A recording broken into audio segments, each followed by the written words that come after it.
Ողջույն սիրելի հեռուստադիտողներ, ձեզ հետ Ռադար զրույց հաղորդաշարն է։ Այսօրվա մեր հյուրը ազգային ժողովի պատգամավոր, Մազք կուսակցության նախագահ Հովիկ Աղազարյանն է։ Պարոն Աղազարյան, շնորհակալ եմ շատ մեր հրավերը ընդունելու համար։ Շնորհակալ եմ։ Անդրադառնանք քաղաքական ամենավերջին իրադարձությանը, երեկ հայտարարվեց, որ Հայաստանի երկրորդ նախագահ Ռոբերտ Քոչարյանը կրկին գլխավորելու է Հայաստան դաշինքի ցուցակը եւ մասնակցելու է ընտրություններին։ Ինչ կարծիք ունեք այս մասին, ըստ ձեզ նա վայելում է հասարակության վստահությունը։ Դե դժվար է այդպես գնահատական տալ, մանավանդ հիմա արդեն նոր լուրջ քաղաքական ուժ է հայտնվել ընդդիմադիր դաշտում։ Չեմ կարող ասել իրենք կարող են ապահովել նախորդ անգամվա ցուցանիշը թե ոչ, բայց որ գաղթարեն, ասենք բարիերը անկասկած գաղթարեն, թե ինչ քանագիտաներ կհավաքեն, կդժվարանամ ասել։ Բայց մի կողմից աշխարհին հայտնի է, որ ես երբեք Ռոբերտ Քոչարյանին, Սերժ Սարգսյանին եւ ուշ Լևոն Տեր-Պետրոսյանին չեմ համարել Հայաստանի Հանրապետության նախագահ, համարել եմ Հայաստանի Հանրապետության ղեկավար, որովհետև ես գտել եմ, որ իրանք ընտրությունները իրանք ժամանակ եթե ոչ իրանք, ապա ինչ-որ ուժեր համենայն դեպս ընտրությունները միշտ կեղծվել են։ Բայց ի պատիվ Ռոբերտ Քոչարյանի իր պահվածքը, հետևողական պահվածքը այս տարիների ընթացքում, ոչ խուսափես պատասխանատվությունից, ոչ ինչ-որ դատական գործընթացներից, ոչ այլ բաներից, ես կարծում եմ, որ իր ռեյտինգը մի քիչ, այսպես կոչված, ամենևս ամրապնդվել է իր համակիրների ամենակիչը շրջանում։ Արդյունքների մասին դժվար է ասել։ Իսկ ըստ ձեզ ինչու է նա մասնակցում ընտրություններին։ Եթե հաշվի առնենք, որ նախորդ անգամ խոստանում էր իր լեզվով ասած կրել։ Եթե տեսեք, եթե անկասկած հենց իր ղեկավարության ժամանակ ահագին դրական բաներ եղել է, բայց դե լիքը բացասական բաներ ա եղել։ Եթե դու չես գնահատում, չես ընդունում, ասենք, թույլ տված բարձրացումները, չես ընդունում, դա գնահատական չես տալիս, ապա հասարակության մեջ քո հեղինակությունը այդ իմաստով չի կարող այդ աշխարհի բարձրանա, որ դու կրես։ Իսկ այդ կրել ասածը հիմա այդ բանը քաղաքացիական պայմանագիր ասում, 65% ձայն են հավաքել։ Դա բանը, այսպես կոչված մարքեթինգային քայլ է, որպեսզի վստահությունը, այսպես կոչված դաշնչել իրենց համակիրների շրջանում։ Հիմա դե ինչու է ինքը որպես առաջի դեմ քանդես գալիս եւ տեղը չի զիջում երիտասարդներին, ինքը այդ հարցին պատասխանել է մոտավորապես այս կերպ, որ այսպես թե այնպես ես որ ինքը ակտիվ քաղաքականության մեջ է եւ հետեւաբար ինքը լինելու է այդ ամեն ինչի ղեկավարը, լիդերը եւ եթե լիդերն է, ապա ինչի չվերցնի իր վրա պատասխանատվություն, երբ որ ինքը զգում է, որ ինքը կարող է շատ հարցեր լուծի։ Ի տարբերություն Ռոբերտ Քոչարյանի, Սերժ Սարգսյանը վերջին շրջանում ավելի քիչ է խոսում, բայց մի մասը դեռ նրան տեսնում է որպես առաջնորդ քաղաքական կենտրոն։ Ձեր կարծիքով նա դեռ ազդեցություն ունի քաղաքական դաշտում։ Ունի, իհարկե ունի, բայց հանրապետական կուսակցության բանն է թույլ թիմը, չնայած նրանք ովքեր որ կան եւ երևում են, ասենք, հարցազրույցների տեսքով քաղաքական դաշտում այս կամ այն դասավորների ժամանակ իրանք իրացից լուրջ ուժ են ներկայացնում։ Շարմազանովը, Աշոտյանը, լիքը կան էլի, ասենք, այնպես որ իրացից արժեք ներկայացնում են քաղաքական, ինչ-որ նաև պետական։ Բայց թիմը ընդհանուր առմամբ թույլ է, ասենք, այն կուսակցությունը, որը 17 թվին քանի տոկոս ձայն հավաքեց, հետո Հազիվ Շեմը հաղթահարեց, ինչ հաղթահարեց էլ բանով եղավ, էդի օրենքի ուժով իրանք մտան խորհրդարան, այն էլ դաշինքի ձևով, դաշինքի ֆորմատով, Սերժ Սարգսյան ազդեցություն ունի, բայց առաջվա նման չէ։ Սերժ Սարգսյանի գլխավորած կուսակցությունը շարունակում է խոսել իմպիչմենթի մասին, իդեպ ձեր կուսակցությունն էլ նման նախաձեռնությամբ էր հանդես եկել, նույնիսկ վարչապետի թեկնածու եք առաջադրել Էդմոն Մարուքյանին։ Հիմա ինչ եղավ։ Հիմա նորից իրենք իմպիչմենթի այդ գործընթացը, այսպես կոչված, ուզում են բանանեն, թարմացնեն, դա ճիշտ գաղափար է։ Ինչ իմաստով է ճիշտ գաղափար, որովհետև հասարակ ընդդիմադիր դաշտում դիրքավորված ուժերը ասում են, գտնում են, որ պետք է բանանենք, ասենք, քաղաքացիական պայմանագրի հեռացնեն, ասենք, պետական ղեկավարման համակարգից Հետևաբար դրա համար լավ ոչ պակաս վատ տարբերակ է impeachment-ի գործընթացը։ Մենք այն ժամանակ պարոն Ասլանյանը եւ ես չմիացանք այդ գործընթացին, ասենք 36 ստորագրություն է պետք, որպեսզի հարցը մտներ օրակարգ։ Նախ մենք մեր տեխնատուն ունեինք, Էդմոն Մարուկյանը, պարոն Էդմոն Մարուկյանը, երկրորդը մենք գտնում ենք, որ քաղաքացիական պայմանագրից, ասենք, որոշ պատգամավորներ ավելի շուտ Էդմոն Մարուկյանին ձայն կտան, քան Դավիթ Համբարձումյանին, հանրապետական կուսակցության ներկայացուցիչին, ամենայն հարգանքով, բայց բոլոր դեպքերում հարցեր կան, չէ՞, որ ասենք, բոլոր շփումներ ա եղել, բան ա եղել, ճանաչում են իրար եւ այլն։ Նման մենք մտնում ենք մեր տեխնատուի վրա, բայց երբ որ իրանք դարան 34 ստորագրություններով եւ մնում էր մեր երկուսի ստորագրությունը, որպեսզի հնարավոր լինի հարցը մտցնել օրակարգ, ոչ թե իրականացնել impeachment-ը դեռևս, մենք պայման ենք առաջարկել, որ եթե դա լինի համընդհանուր, ասենք ամբողջ ընդդիմադիր դաշտը, արտախորհրդարանական ընդդիմադիր դաշտը միանա եւ պայմանավորվածություն լինի, որ դա լինելու է ժամանակավորապես հավասարակշռված կառավարություն, որ ոչ մեկը չկարողանա քաղաքական վերմակը քաշել իր վրա, որովհետև ես ասեց քննարկումների ժամանակ ասում էի, ասում էի հազար անգամ ներողություն, ես իմ ողջ գիտակից կյանքս պայքարել եմ ձեր դեմ, ասենք հանրապետական կուսակցության դեմ, դաշնակցության դեմ չեմ պայքարել, բայց Ռոբերտ Քոչարյանի վարած քաղաքականության գտել եմ ուրիշ բաներ սխալ է, մասնավորապես առաջին հերթին ընտրությունների հետ կազմակերպման իմաստով, հիմա ես չեմ կարող այս պայմանները ստեղծել, որ բուսացած իմ նաև իմ համեստ մասնակցությամբ իշխանությունը գանգնի ձեր ձեռքը։ Պետք է հավասարակշռված կառավարություն ստեղծվի ու գնանք հեսա հունիսի 7-ի ընտրություններին։ Դե գործընթացը ոսո չեղավ, ես մենք էլ բան չարեցինք, բայց հիմա էլի նորից կարելի է այդ գործընթացը այսպես կոչված կենթանացնել, վերակենդանացնել այդ process-ը եւ եթե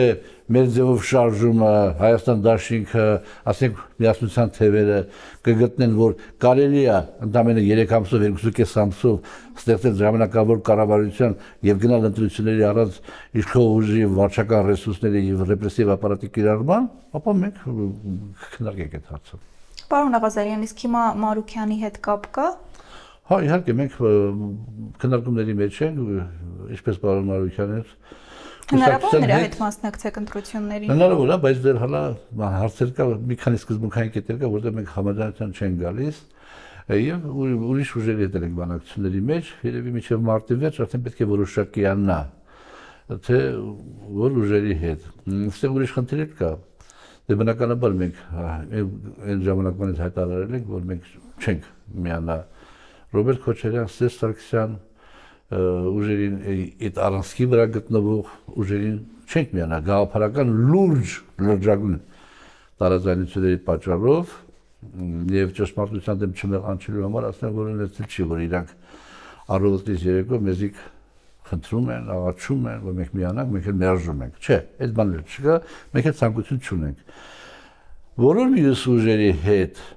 հնարավոր է որ մենք բանանանք, բայց բոլոր մյուս ուժերը իրենք պիտի ցանկանան, որտեղ այդ բոլոր մյուս ուժերի մեջ ընկալում կա, որ մենք Նիկոլ Փաշինյանի պրոյեկտն ենք այսպես կոչված։ Եվ հետեւաբար իրենք աշխատում են ձեռնպահ մնալ, բայց հսկայական դաշտ կա, որտեղ մենք աշխատանք տանում ենք, եւ նույնիսկ մենք հայտարարել ենք, որ կարող լինի այնպիսի իրավիճակ, որ մենք մեր տեխնատությունը չառաջադրենք, եթե այդ իրավիճակը առաջանա եւ մեր մասնակցությունը խանգարի այդ իրավիճակի ձևավորմանը։ Իսկ ձեր գնահատմամբ այսօր Հայաստանում կա իրական ընդդիմություն։ Որ ինչ նշանակում իրական ընդդիմությունը։ Դա ինչ նշանակում։ Ում շուրջ պետք է համախմբվի ընդդիմությունը, եթե միավորվեն։ Դե հիմա բան մեր ձևով շարժումն է հետաքրքիր դիրքորոշում, հետաքրքիր ձևով դիրքավորվել եւ դից թվում է թե անդիմադիր դաշտում իրանք առաջատար են, հիմա թե ինչքան իրանք շուրջ մարդ կհավաքվի եւ ինչ թափ կստանան, դա արդեն ժամանակը ցույց կտա, բայց որոշ հետաքրքիր բաներ բոլոր դեպքերում միականում են։ Սամվել Կարապետյանի կուսակցությունն էլ արժանտրություններից հետո ցանկանում է փոխել սահմանադրությունը ու համապատասխանեցնել նոր պահանջներին։ Կողմեք սահմանադրական փոփոխություններին։ Անկեղծ ասած այն բանաձևը, որ իրանք են առաջարկում, մեր սրտով չի, ճիշտն ասած, մեր սրտով չի, որովհետև գիտեք ինչ կա, համանդրությունը համապատասխանեցնել մի անձի ինչքան էլ ինքը ուժեղ լինի, ինչքան էլ ինքը կարևոր լինի, ինչքան էլ պետքական լինի նույնիսկ, դա ես չեմ կարծում, որ դա շատ ճիշտ գաղափար է, բայց դա իրանց ուղին է,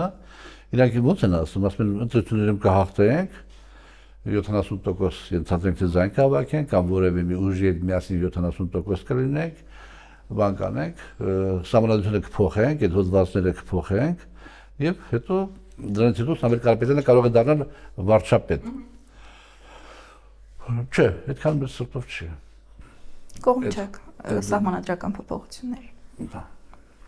Իսկ ձեր գնահատմամբ այսօր Քոչարյան-Սարգսյան մրցակցություն կա դաշտում։ Ես միշտ մտածում եմ, թե բանը հագեցությունները արհեստական են, անկեղծ ասած։ Բայց ես վերջի ժամանակներս այդ փոխհարազեկությունները որ տեղի ունեն անդադ, ցույց տալիս որ բոլոր դեպքերում ինչ որ հակասություններ կա, թիմային մակարդակով համենայնպես հակասություններ կա եւ կա այդ հակասությունները,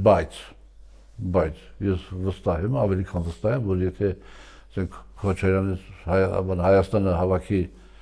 Դաշնքյանն Հայաստանը չէ, եթե չեմ սխալվում, հա։ Եթե հավաքի ասենք թե մի 25% ձայն ենթադրենք, Սարգսյանի հետ կապված որևէ ուժ հավաքի 10% ձայն, ապա խորհրդարանում իրանք կմիանան, անկասկած կմիանան։ Ձեր կարծիքով ինչու Հայաստանում ընդդիմությունը չի կարողանում հասարակության լայն վստահություն ձեռք բերել։ Խնդիրը ընդդիմության մեջ է, թե իշխանության քաղաքական դաշտի կառուցման մեջ։ Չէ, դե լավ վստահություն ձեռք բերելը օրինակ ինչ, օրինակի համար։ Սամվել Կարապետյանը դեռ իշխանության չեկած, թոշակները բարձրացրեց 10,000 դրամով։ Այդ ոչ թե կառավարությունը բարձրացրեց, այլ Սամվել Կարապետյանը բարձրացրեց, որովհետև ընդամենը մի քանի ամիս առաջ, երբ բյուջեն էինք հաստատում, ասում էր, որ հնարավորություն չկա թոշակները բարձրացնելու։ Իսկ հիմա թոշակները բարձրացվեց։ Ինչի բարձրացվեց։ Որովհետև տեսան, որ այդ ուժը կարող է պատահի թափ հավաքի եւ հետեւաբար հավելյալ գործիքակազմեր են պետք, միջոցառումներ են պետք իշխող ուժի հեղինակությունը բարձրացնելու համար ժողովրդի շրջանում։ Եվ դրան հակառակ բերձի թոշակները բարձրացրեցին, ընդ որում տնտեսագիտորեն ոչ հիմնավորված։ Հիմա այստեղ, որ մենք ասում ենք ընդդիմության դերը, ընդդիմությունը սենց, ընդդիմությունը ընենց, բայց ընդդիմության հնարավորությունը շատ քիչ է եւ շատ բաներ, որ իշխանությունը անում է, ինքը անում է, որպեսզի ընդդիմությանը գցի նեղը, այսինքն հետեւաբար ինքը լավ բան է անում, որպեսզի ժողովրդի մոտ իր հեղինակությունը ամրապնդի կամ ուժեղացնի եւ այլ։ Նշանակում է տեսնում է, որ ինչ-որ եթե չանի այդ քայլը, ապա կարող է պատահի վաղամիսուրը խնդիրներ ունենա, ընդդիմության հետ, ասենք, ձայների հաշվարկի ժամանակ թվաբանությունը իր սրտով չունի եւ քայլ է կատարում։ Բայց ընդդիմության դերերից մեկը կայանում է նաեւ դրանում։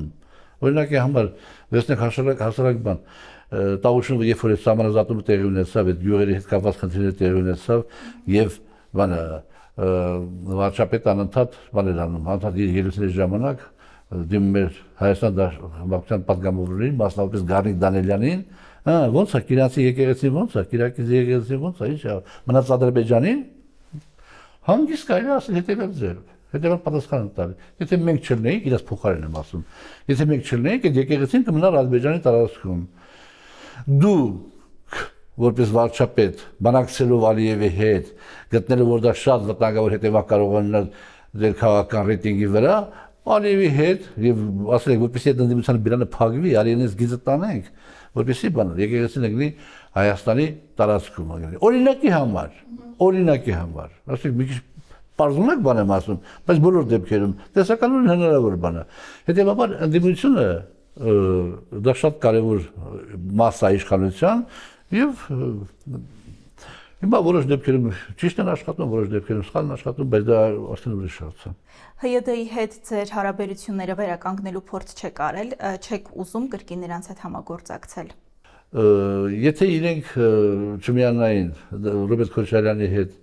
դաշինք չստեղծեին, կարող է պատահի ես, ասենք, ինքս փորձանեի, կարող է փորձանեի,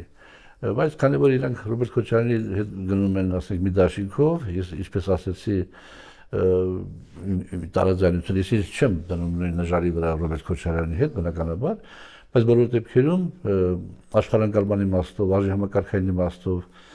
նաև որոշելի շատ բաների սկզբունքային հարցերի իմաստով մեր տարաձայնությունները շատ խորն են եւ հետեւաբար չկա այդ հնարավորությունը։ Իսկ ձեր մազք կուսակցությունը մասնակցելու է ընտրություններին։ Մենք մասնակցելու ենք ընտրություններին անպայման Իս ձևաչափով չեմ կարող ասել, որովհետև ասեցի մի քիչ առաջ, եթե կարծեմ, որ մենք բանակցությունների մեջ ենք, եւ այդ բանակցությունների արդյունքում կորոշվի, մենք դաշինքով ենք գնում, մի ցուցակով ենք գնում, թե մենք առանձին գնում ենք մի ցուցակով։ Բայց որ մասնակցություն ենք, դա անկասկած։ Շատերը մեզ մեղադրում են։ Համակիրներից են մեղադրում, քաղաքացիներ մեզ մեղադրում են, ասում են, բայց դուք պարոն Աղազարյան չեք կարող հավաքել 4%-անոց շեմը չեք կարող հաղթահարել եւ հետեւաբար դաների փոշիացում տեղի կունենա եւ հետեւաբար դուք այդ իմաստով նպաստում եք, օգուտ եք տալիս իշխող ուժին։ Նախ դիտողությունը ինչ-որ իմաստով տեղին է, բայց մեր էլեկտորալ դաշտը հակառակը այդ կողմերն է եւ հետեւաբար այդ կողմերից եթե դաներ կան եւ մենք չհասնենք, դա ուսումն ասած ընդդիմությունն է օգտվում, որովհետև հակառակ պրոցեսն է, առավել ևս եթե շատ ձայն հավաքած լինի, բնականաբար շատերը գնում են իրան փոշիացված, բայց այստեղ խնդիրը ուրիշ տեղ է։ Մենք ոչ չմասնակցենք, կարող ասենք թե պարոն Ասլանյանը եւ ես ոչ չմասնակցենք ընտրություններին, մենք քո կողքից չենք եկել, ասել ենք մի հատ այնքան ինչա տեղի ունենում, այս ինչ ընտրություններ է, մենք ենք ուզում մասնակցենք, մենք գործընթացների մեջ ենք եղել, մենք գաղափարներ ենք ներկայացրել, մենք մտքեր ենք արտահայտել, կեսվածք ենք ընդունել, մեզ թվում է, թե մենք կարող օգտակար լինենք պետականությանը, կարող սխալվում ենք, բայց այդպես թվում է, եւ հետեւաբար ժողովուրդը պիտի ասի, պարոն Ասլանյան, պարոն Աղազարյան, դուք գնացեք ոչ միայն կենսաբանական թոշակի, այլ նաեւ քաղաքական թոշակի։ Հակառակ դեպքում կարող է ժողովուրդը ասում, չէ, ընտրենք այս երկու ասենք, կյանքի փորձ ունեցող, քաղաքական փորձ ունեցող մեր այսպես կոչված քաղաքական գործիչներից, որպեսզի խորհրդարանում ինչ-որ այսպես կոչված նիշա զբաղացնեն։ Մենք չենք կարող այդ իմանալ։ Այդ հարցի պատասխանը տալիս է ժողովուրդը։ Հետևաբար մենք մասնակցելու ենք։ Իսկ ձեզ համար հայտնի է վարչապետի անունը, թե կրկին քննարկումների մեջ եք։ Առանձին գնալու դեպքում մեր համար հայտնի է, բայց դեռ չենք հարմար գտնում ասենք։ Եթե ուժերը միավորվելու խնդիր առաջանա, կմիանաք վարչապետին։ Հաշվի առնելով, որ սկզբում փորձում եք նմանվել նրան, ձեր խոսքով ասած որուք եք պահում իրեն նմանվելու համար, կսատարեք վարչապետին։ Վարչապետին չենք սատարի, որովհետև մենք գտնում ենք, որ ինքը երկիրը ղեկավարել է ծանրագույն, դժվարագույն իրավիճակներում եւ իրան սպառել է որպես մարդ, որպես քաղաքացի, որպես ղեկավար, նաև սոցիալապես, նաև հոգեպես ինքը իրեն սպառել է եւ հետեւաբար իր որոշումները վերջի ժամանակահատվածում իր որոշումները արդեն ինքը ընդունում է միանձնյա, իսկ միանձնյա որոշումները ընդունելու դեպքում ուզում ես մեկ աստված չես լինելու բնականաբար մի անգամ կսխալվես եւ այդ սխալը կլինի ճակատագրական, դա մեր դիրքորոշումն է եւ մեր դիրքորոշումն է, որ Նիկոլ Փաշինյանը հունիսի 7-ից հետո չպետք է լինի Հայաստանի Հանրապետության վարչապետ եւ մենք մեր համեստ անձերով ամեն ինչ անելու ենք դրա համար։ Պարոն Աղազարյան, շատերը ձեզ ճանաչում են որպես ուղիղ խոսող քաղաքական գործիչ։ Երբևէ մտածել եք, որ այդ ուղիղ խոսքը կարող է նաեւ խնդիրներ ստեղծել ձեզ համար քաղաքականությունում կամ օգտագործվել ձեր դեմ։ Դե 18 թվականին հեղափոխություն հնարավոր ընթացքի մեջ էր կամ բաներ, արդեն որ զգացում էր հաղթելու հեղափոխությունը, ինձ այդ բաները ասում էին շատ, իմ մոտիկները, հարազատները, ընտանիքի անդամները, տղաներս էլ ասում, կինս էլ ասում, որ այդ ուղիղ խոսքը քեզ բերելու է խնդիրներ առաջացնելու։ Մի քիչ մանևրի, մի քիչ էսկում, մի քիչ ենկում, բայց դե գիտեք ինչ կա, 18 թվականից քանի տարեկան էի, 58 տարեկան էի, իսկ թիմը, քաղաքացիական պայմանագիր թիմը, հիմնական մասն իմ տղաների տարիքին էին։ Եվ արդյունքում ես այդ թիմի հետ դարձա ազգային ժողովի պատգամավոր։ Ասենք, ինչ պիտի ես լինեի, որ մտածեի, որ ուղիղ խոսքը խանգարում է։ Չէ, ես չեմ գտնում, որ խանգարում է։ Տեսեք հիմա պերաշկի ուտելը, դա սազում է Նիկոլին։ Չնայած դա ինքը սովորել է ինձնից։ որովհետև երբ որ մենք այն ժամանակ գնում էինք շրջաններ, գնում էինք ինչ-որ նույնիսկ ընտրությունների ժամանակ հարդաժողովի անդամ էինք, բան իմ պայուսակում կար բրդուշներ արած գվկային, Արայք Հարությունյանը գվկայի, Տիգրան Ավինյանը գվկայի, շատերը գվկային։ Իմ պայուսակում կար բրդուշներ արած, մի երկու հատ զապասով արած։ Երբ որ բացում էի, ես ասում էի, ես 3 հատին գործ չունեք, ես 3 հատը իմն է, մնացածը կիսեք դեմից ինչ ուզում եք արեք։ Հա, պերաշկի ուտելը սազում է Նիկոլը Փաշինյանին։ Հետևաբար, տեսեք, Ալեն Սիմոնյանը համարյա զզվելով էր ուտում, որովհետև երևի չի սիրում։ Ես էլ պերաշկի սիրում եմ միջալից, մեկ-մեկ դաժե ներերություն, մեկ-մեկ նույնիսկ ցանկություն առաջանում որ ուտենք։ Էդի իրան է սազում։ Հիմա մյուսին էլ մի ուրիշ բան է սազում։ Ամեն մարդ ունի իր, այսպես կոչված, իզյումին կամ կներեք ռուսերեն բառի համար, առանցքը ունի, իր բնավորության առանցքը ունի։ Իմ մոտ էլ էտիկա եւ ես երբեք չեմ դժվար, չգիտեմ ասեք ես եթե ուրիշ ձև լինեի կարող է պատահի ուրիշ բաների հասնեի, համաստանում սովորել եմ ուղի խոսքով ես կարմի մեջ եմ մտել մտուպիչև ռեկտոր ես հարցեր եմ լուծել սոցիալական բնույթի արդարության հենքի վրա հարցեր լուծվել եմ հետո բայց լավ դասախոսներ գնահատում էին իմ բաները ինձ օգնեցին ճանապարհ ցույց տվեցին, ես չգիտեի ինչա կարմիր դիպլոմը, ես կարմիր դիպլոմ ստացա։ Ինձ ասպիրանտուրայի տեղ չտվեցին համալսարանում այդ կարմիրների պատճառով, բայց իմ դիպլոմի ղեկավարը 1000 իրան, դասախոսներ միասին ինձ ասպիրանտուրայի տեղ բերեցին Մոսկվա, Բաումա գնացի ընդունվեցի։ Դե հիմա չգիտեմ, մեկ ուրիշ դեպքում Վազգեն Սարգսյանը, երբ որ ես շատ մոտիկ հարաբերությունների մեջ էի 88 թվականին Էլի այդ ուղի խոսքի բանի պատճառով ճիշտ է, ես դուրս մղվեցի իր շրջապատից։ Հիմա կարող է ես մի քիչ ուրիշ ձևի պահեի ինձ, ես մի պահ նույնիսկ մարզպետ էին առաջարկում, ուրիշ բաների հասնել, չգիտեմ, բայց ես չէի լի ես։ Չեք փոշմանում։ Իհարկե չեմ փոշմանում, եւ ես գտնում եմ այն մյուսները, որոնք իրաց ճիշտ չպահեցին, Վագեն Սարգսյանին հասցրեցին այն վիճակին, որ տեղի ունեցավ հոկտեմբերի 27-ին ցավոք սրտի։ Այսինքն, եթե կարճ ասեմ, եթե հետ դառնանք կյանքը նորից ապրենք, հասնի թե շատ ոչինչ չեք փոխի։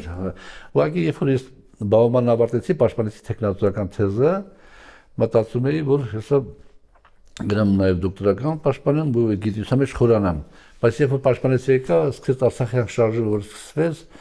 մտանք այդ գոտը թասների մեջ, հետո ընտրություններ եկավ, ասի լավ, ընտրվեմ падգամավոր, մի 3 տարի հայրենիքը պետությունը կառուցելու մասնակցեմ, հետո կետամ դոկտորականի հետևից։ Միջև հիմա պետություն են կառուցում։ Շնորհակալ եմ շատ պարոն Աղազարյան։ Մի քանի բլից հարցեր ենք պատրաստել, որոնց կխնդրեմ արագ եւ կարճ կոնկրետ պատասխաններ տալ։ Եթե մի օր որոշեք թողնել քաղաքականությունը, ինչով կզբաղվեք։ Գիտությամբ։ Ինչ եք կարծում, հաջորդ խորհրդարանում կլինեք թե ոչ։ Չեմ պատկերացնում խորհրդարան առանց ինձ։ Չեք փոշմանել, որ վարչապետի ուրախ ավտոբուսում չեք։ Չէ, հակառակը նույնիսկ կներեք։ Հայաստանի քաղաքականության ամենամեծ խնդիրը։ Կայացածության աստիճանը շատ ցածր է։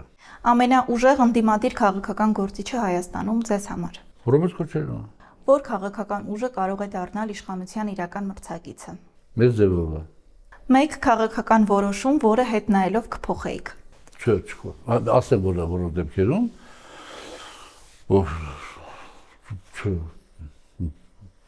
չունեմ դες բան։ Եթե մի պահ դուրս գանք քաղաքականությունից, ինչպես կբնութագրեք այսօր Հայաստանի քաղաքական մթնոլորտը մեկ բառով։ Նորմալ։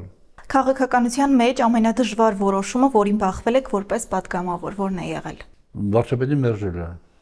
մանդատի հրաժարվելուց կապված։ Դուք երբևէ ունեցել եք դիրքորոշում, որի հետ հետագայում չեք համաձայնել եւ մտածել եք գուցե սխալվել եմ։ Չէ։ Քաղաքականությունը Հայաստանում հաճախ շատ կոշտ է, երբևէ մտածել եք դուրս գալ քաղաքականությունից։ Դա ոչ, չեմ մտածել քաղաքականությունից դուրս գալու մասին, որովհետեւ նույնիսկ մի փոքր երկար ասեմ, կներեք ես 20 տարեկանում էի ես համալսարանում սովորում էի, լավ էի սովորում, մտածում էի, որ եթե 30 տարեկանում ես չունենամ կին, 3 երեխա, ավտոմեքենա, բնակարան, նշանակում է մեր պետության մեջ, մեր հայրենիքում ինչ-որ բան այն չի եւ ես կզբաղվեմ քաղաքականությամբ այդ դեպքում, որովհետեւ իմ կարգի մարդը պետք է այդ բաները ունենա իր հալալ աշխատանքի արդյունքում։ Եվ հետևաբար ինքնաբերաբար այդպես ստացվեց էլի։ Շնորհակալ եմ շատ պարոն Աղազարյան հարցազրույցի համար։ Այսօրվա համար այսքանը, իսկ ես հիշեցնեմ, որ մեր հյուրն էր ազգային ժողովի պատգամավոր, Մասք կուսակցության նախագահ Հովիկ Աղազարյանը։